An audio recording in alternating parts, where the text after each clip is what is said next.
Good morning, students. Today we are going to discuss the topic Right to Information Act 2005.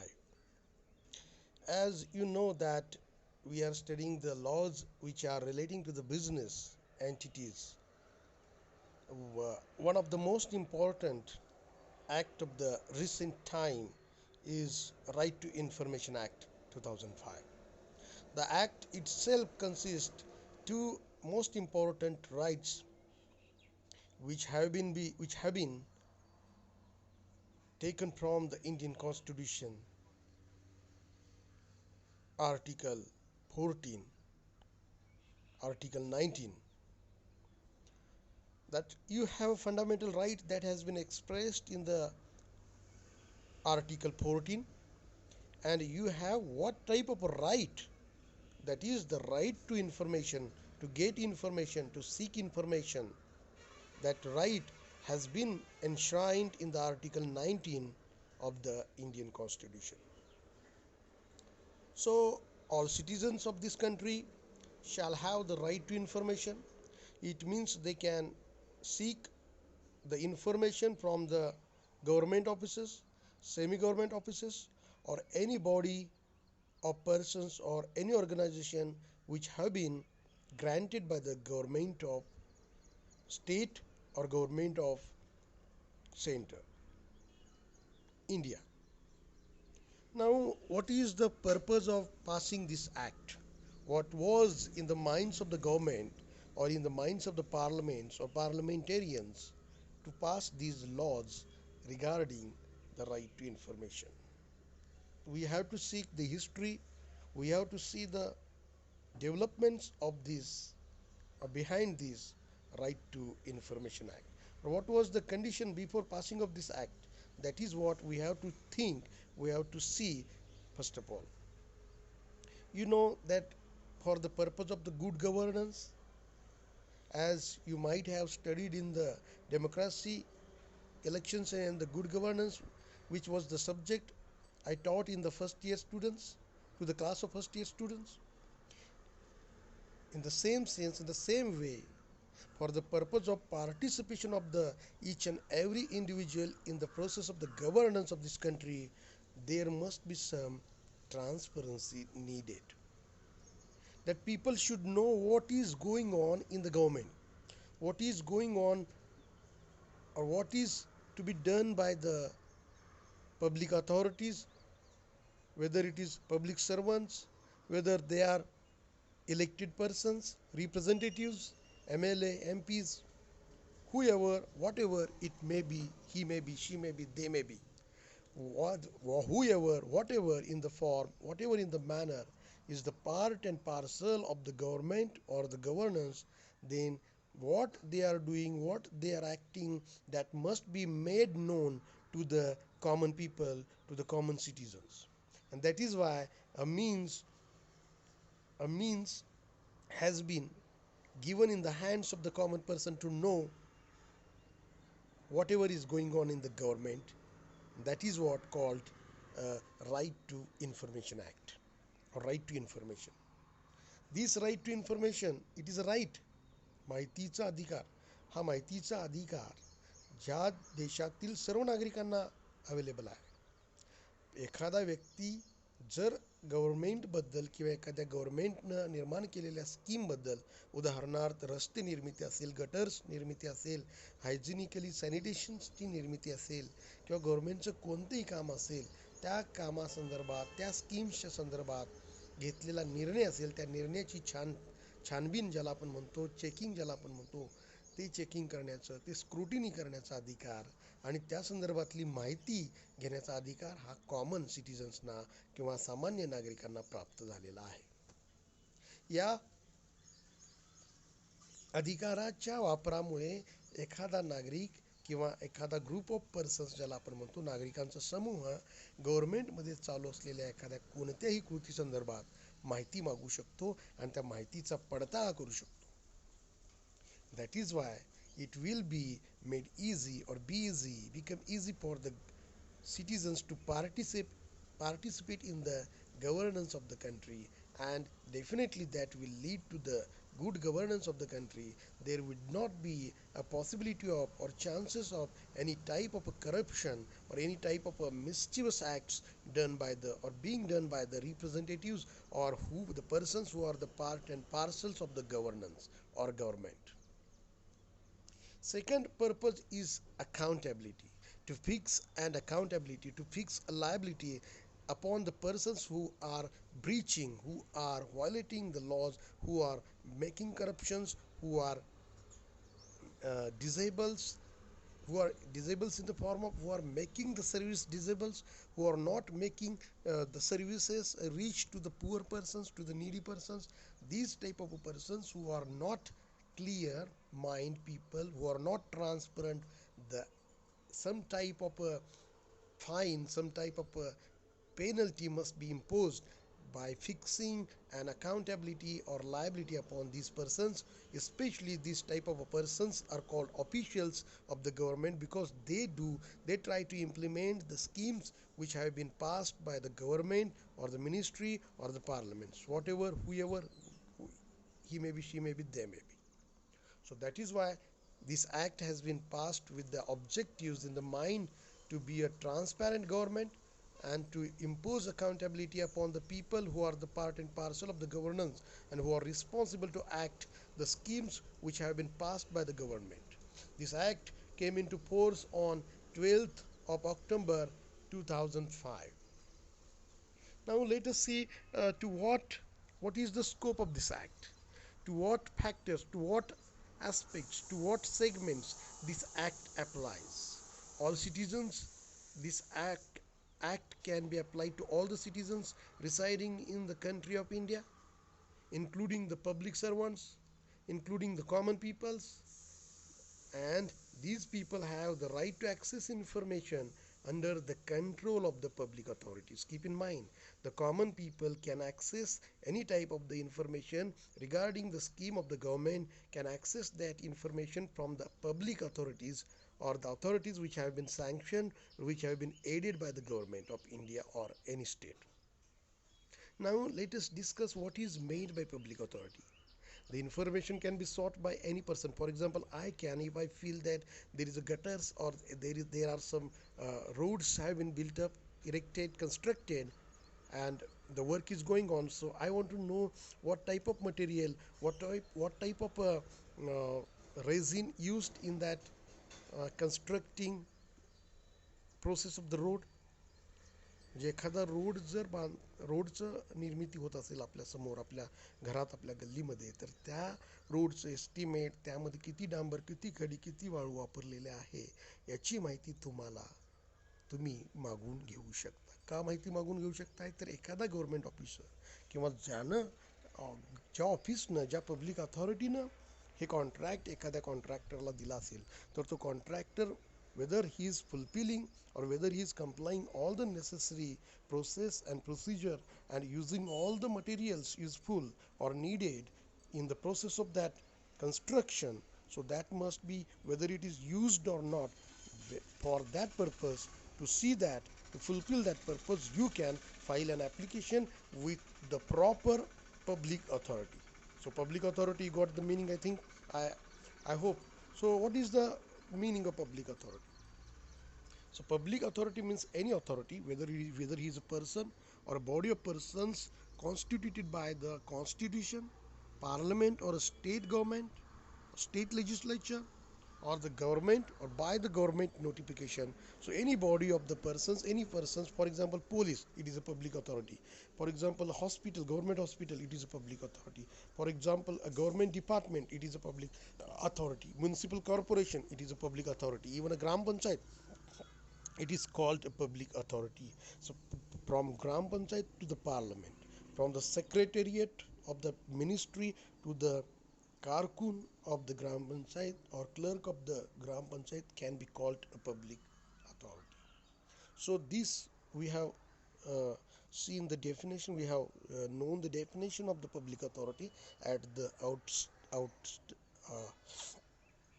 outset.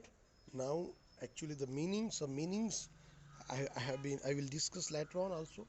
Now as I told you, the coverage, the application of this act. The act came into effect on the 12th, as I told you earlier, October 2005. It covers the central, state, and local governments, all bodies owned, controlled, or substantially financed by the government, respective government, whether it is a state government, whether it is a central government. Non-government organizations also come under the purview of this act. Section 2E says that every non-government organization, we can call them NGOs, they also come under the purview of this act. Executive, judiciary, and the legislatures of the government, of the state governments, they can also come under this act. Includes information relating to the private body also, but which can be accessed by under any other law for the time being in force under section 2F of this act. Now let us see again the objectives of this act.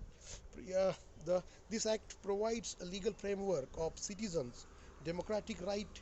It is one of the democratic rights, right to information, to access the information under the control of the public authorities, and to promote transparency in the governance of the government, and to fix the accountability the persons who are making breach, or the public authority who is making breach or violations of the rules and regulations prescribed by the government or by every public authority.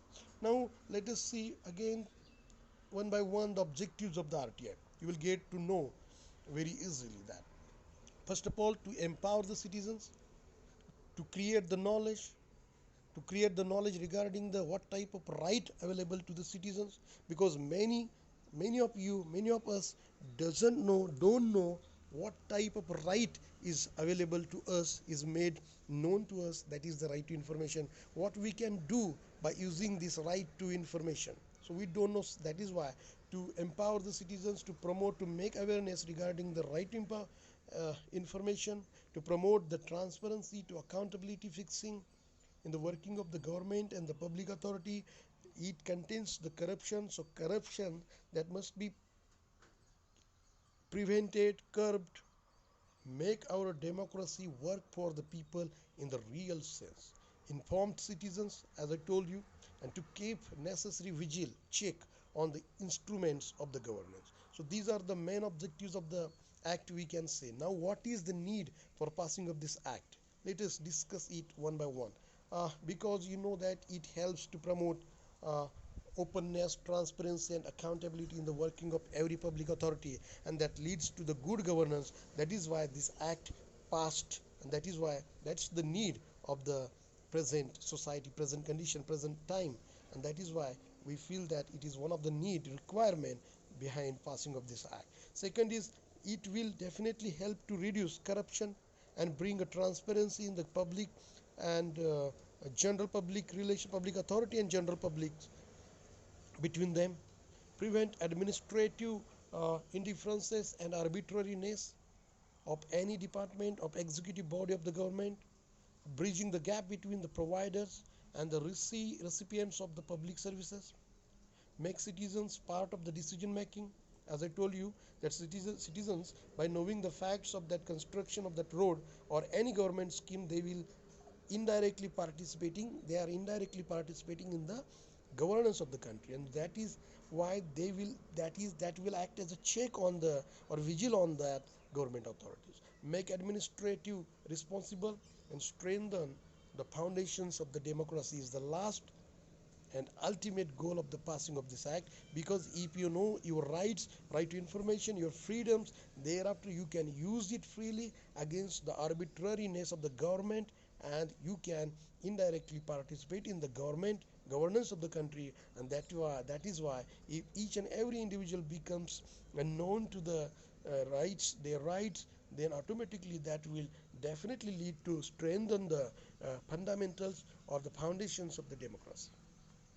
Now, what is the structure of the right to information at state level? Let us discuss first of all the state level structure, how it is to be distributed, the powers, the functions amongst the individuals, officers, public authorities.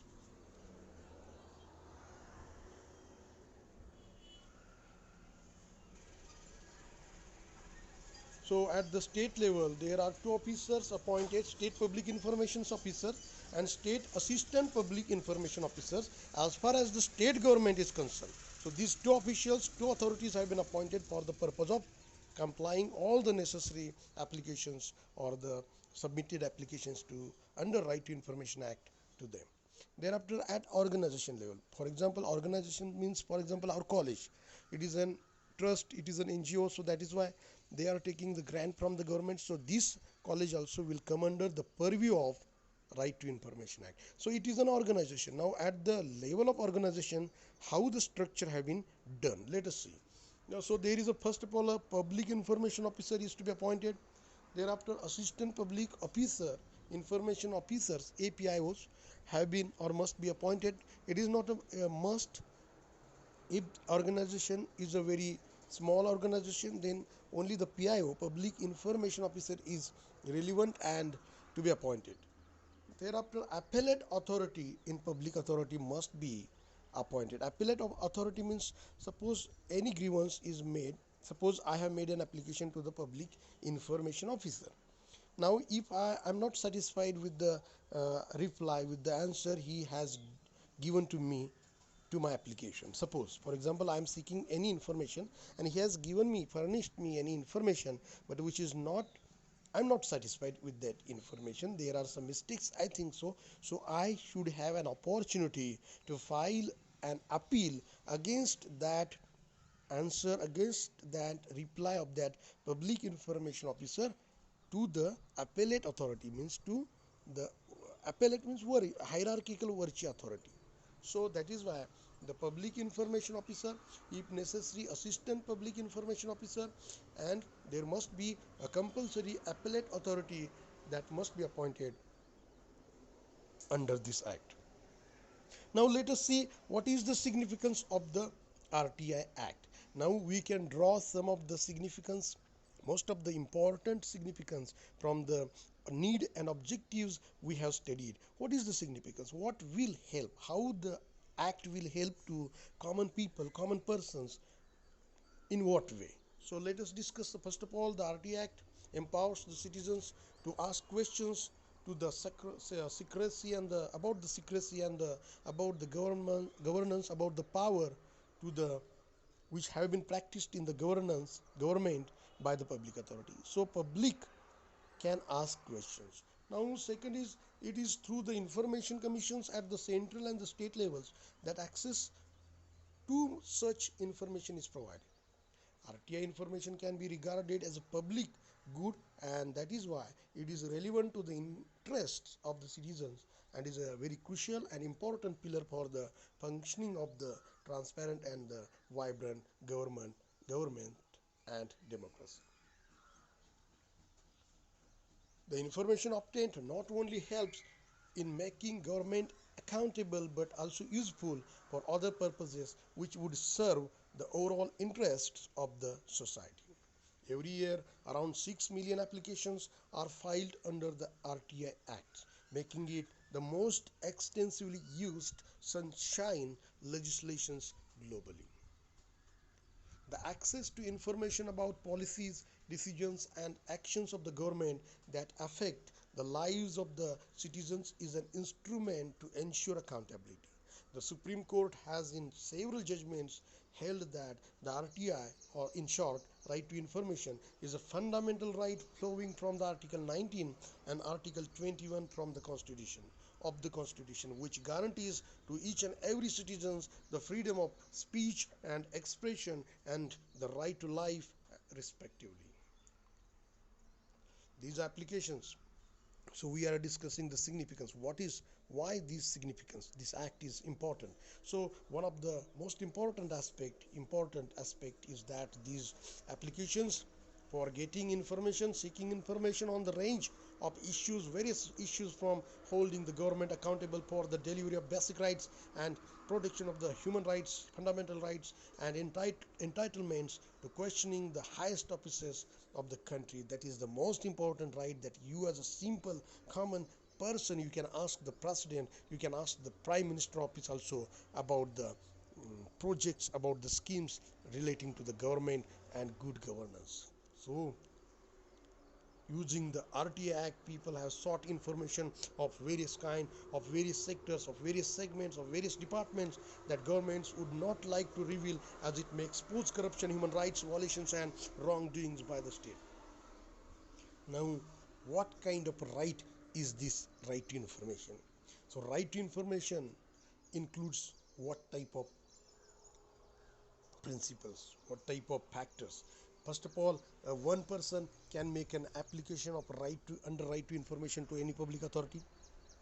Then he can inspect work and records. He can not only get the information, he can inspect the work and records done by the government.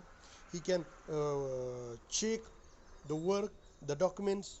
He can get the copies of the document also, take certified samples of the material, take notes, take extracts, certified copies of the documentary records, obtain information in the form of printouts, floppies, tapes, video cassettes, other electronic modes.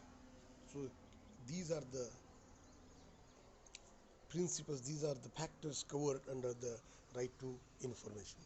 So right to information is not only the right to information, it is available, but right to information is the actual right.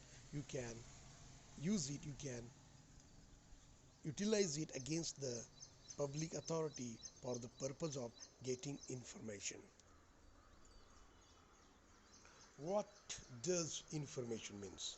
So second important, yes, you got the right which have been enshrined in the article 19 and 21 of the Indian Constitution. It is a fundamental right. Now you got the meaning of the public authorities also. Now you will understand what is information means also. Should know. So any material in any form, including, so information means any material in any form, including the records, documents, memos, opinions and advices, press releases, circulars, orders and logbooks, contracts, reports, papers, samples and models, data material held in any electronic form, and information related to any private body which can be accessed by public authority. So any material which have been inscribed upon anything, which can be written down on anything, whether it is a paper, whether they are leaves, pane, whether are tree leaves or whatever it may be, whether it has been written down on the wall also.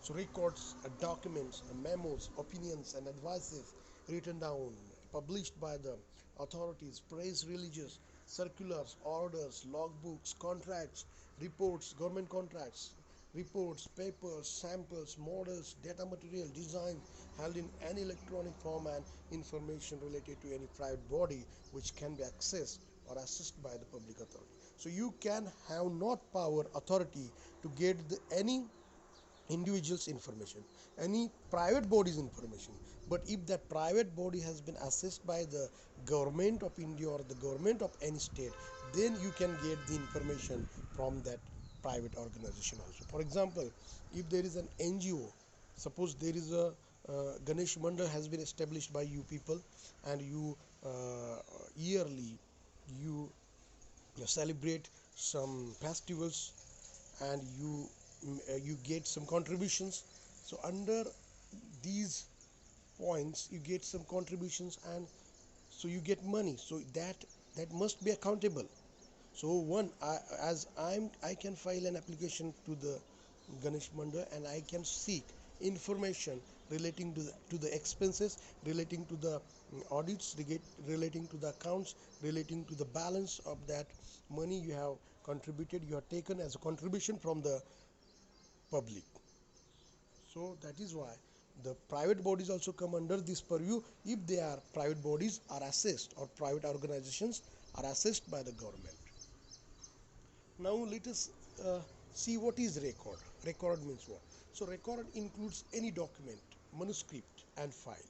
Any document, एखादं कोणतेही कागदपत्र, एखादं manuscript म्हणजे त्याला मराठीत आपण manuscript म्हणजे काय, हस्तलिखित, and file, एखादी file, मग ती whether it is electronic or whether it is a documentary file.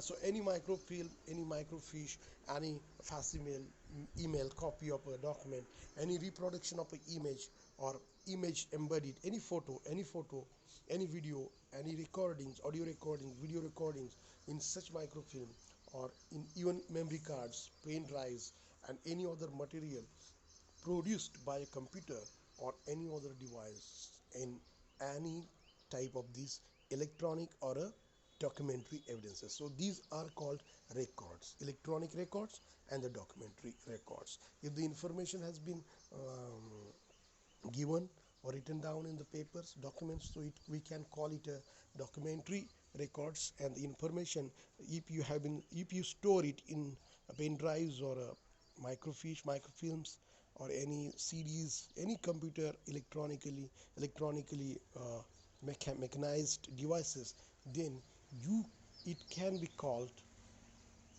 the electronic device and electronic record. Now, as I told you, who is the public authority? So I have given the meaning already. I have told you what is meant by the public authority.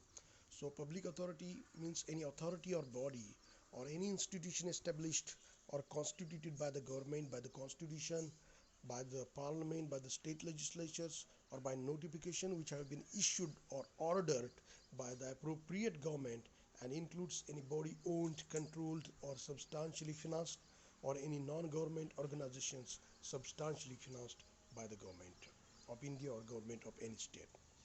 Now, what are the obligations upon the public authorities? What are the public authorities? What should they do?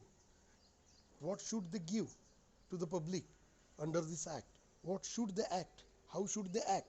So let us discuss. So public authorities duty or accountability is to maintain records, cataloged and indexed, computerizations, networking for easy accesses. They should publish certain particulars within 120 days, publish relevant facts while formulating policies, decisions affecting to the public at large, provide reasons for administrative, quasi-judicial decisions to affected persons, so more to provide information, minimize need for resorting to Rti in forms of dissemination easily accessible. In 100 days designate PIOs and APIOs, public information officers, and assistant public information officers.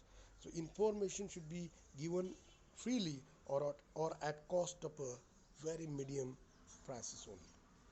So these are the obligations of the public authorities. Again, the public authorities can furnish particulars, their functions, duties of the organization, powers, duties of the officers and employees that must be given, must be assigned. The procedure should be followed in the decision making, including the channels of supervision. Norms must be set for the discharge of the functions. Rules, regulations, instructions, manuals, records used. Thereafter, the statements of the categories of documents should be held out. So these to be all the published, these all to be published and furnished by the public authorities to the public at large. Details of the arrangements of the consultation, representation of the public in policy formulations and its implementations, settlement of boards, councils, committees constituted as its part or for advising it, meetings, minutes accessible to the public or not, directory of the officers, employees, their powers, functions, their eligibilities, their capabilities, their qualifications, their phone numbers, their directories should be maintained.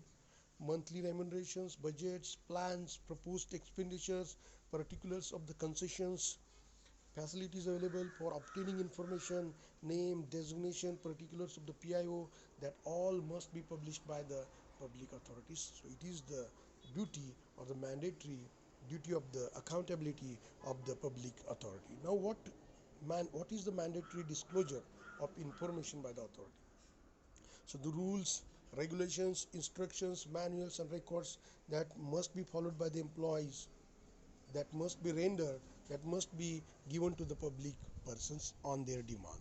A statement of the categories of the documents, the particulars of any arrangement that regarding to the consultation or representation by the members of the public in relation to the formulation of its policy or implementation thereof. So that must be disclosed by the or published by the public authority, a statement of the boards, councils, as I told you earlier, the mandatory disclosures of the information by authority, particulars of the recipients, concessions, permits, details regarding the information available to held by the electronic forms, so names, designations and other particulars. So all already I have given this to you. So these must be expressed, these must be disclosed by the public authority on the demand of the public. Now let us see the what is the role of the PIO and APIO. PIO's role is to provide information to anyone who is requesting to him for any information, any official information, any government's information or particular that organization's information. APIO is assigned a role to receive applications and forward them to PIO. So only the assistant public information officer, they are the assistant to the PIOs, keep in mind. What are the functions of the PIOs? So deal with requests for information, offer reasonable assistance to applicants, provide access enabling assistance to seniorly disabled persons, seek assistance from any other officer as considered necessary, take decisions regarding revelations of the third party informations. So these are the functions of the PIO.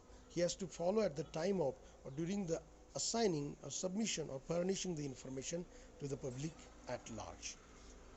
Now, administrative viewpoint is what type? What is the administrative viewpoint regarding the PIO's function? So, monitoring RTI cell working, ensuring maintenance of RTI cell based records, compilation and sending of RTI information to Central Information Commissions, forwarding appeals to Central Information Commissions, and liaising with the nodal officers. So these are the main functions, administrative functions of the PIOs. Now, what is the fee that should be imposed or that should be levied or collected at the time of seeking a person who is seeking information? So information should be actually must be of a free of cost or at a very prescribed cost of a medium level. No fees, for example, printouts, 2 pages, 2 rupees for one printout, for example. So no fees are to be taken from those persons who are below poverty lines. If additional fee, cost of providing information are required in the printing format, then PIO has to give calculations to the information seeker and details of appeals. Right. For example, you have sought any information which covers 100 pages. So it is not possible to give them 100 pages. So they will charge you, for example, 2 rupees per page. So you have to pay, for example, 200 rupees for these 100 papers. So these are the nominal pages cost that can be charged. The time limits passed, information to be given free. If the time limit has been passed, if any information has been sought by any person and the government officials that information has not been given within 30 days, within the time prescribed, then they can, after that time period over, they should give it freely. Now, what is the prescribed fee for while making an application? Rupees 10 rupees court fee stamp in the form of a court fee stamp that must be attached to the application, and rupees 2 per printed page, rupees 50 per floppy or any disk. So, and for appellate appeal, 20 rupees court fee stamp is required.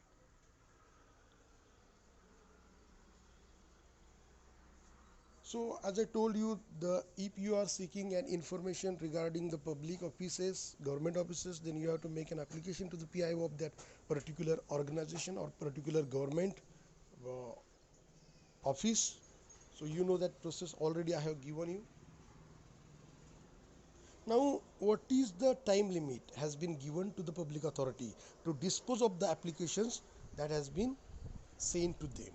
So for example, in 30 days time period has been prescribed to dispose of the first application of the RTI or under RTI or RTA application, and in 35 days if through APIO. Suppose that application has been directly come to the PIO, 30 days enough. If that application has come through indirectly through the APIO, then 35 days are there prescribed.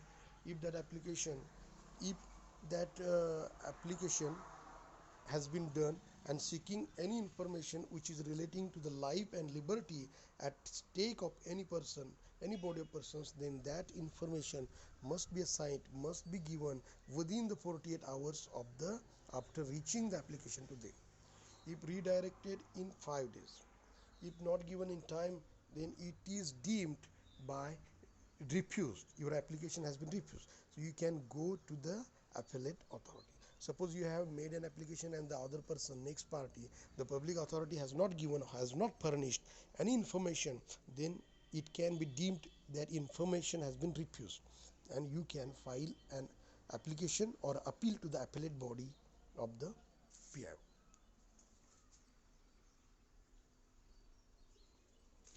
Now, if further fees required between dispatch of request and deposits of fees will not count.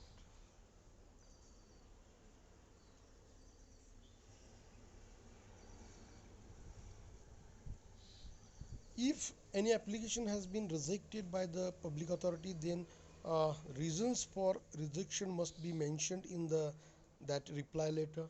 Then allowable period also should be mentioned, of appeal should be mentioned, and where appeal to be made, the authority, that public authority's name also should be mentioned in the rejection letter. PIO also communicate the particulars of the appellate authorities. First of all, the rejection reasons, period of appeal, you can file a appeal within this period, and the particulars regarding and the information regarding the appellate authority, that must also be given in the reply letter. There are some exceptions whereunder you cannot get information from the public authority. Suppose your application is regarding the prejudices of the sovereignty of the country. If it is regarding the security of the scientific and economic interest of India, if it is regarding the foreign external affairs ministry, if it is regarding the forbidden facts that must be published by the court, if it is regarding the breach of the privilege of the legislatures, if it is regarding the impeding process of the investigation, if it is revealed, if application on that application, if information given, if it information reveals source of confidential information given for law enforcement security purposes, and if it endangers the life or safety of any person or anyone or any group of persons, so such information cannot be given. So these are some exceptions. Cabinet papers also cannot be, if you demand a cabinet ministry's papers, then that cannot be given to you. So these are some exemptions given under this Rti, that this information cannot be sought.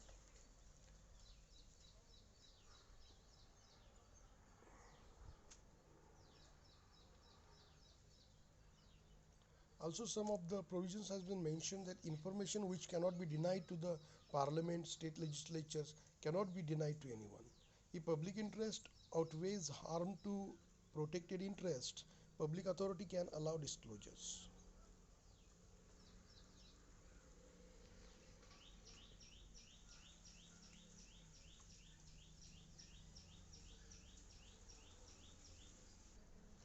Severability. So if the record contains exempted information in parts, PIO can give that part of the record which can be reasonably severed.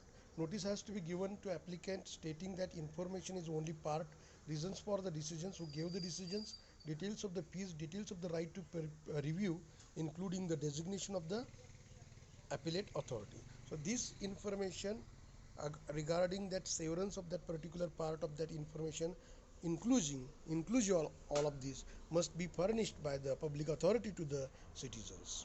So today this is enough for us. In the later lecture we'll discuss the appeal provisions of the under the Right to Information Act. For now I take your leave. Thank you very much.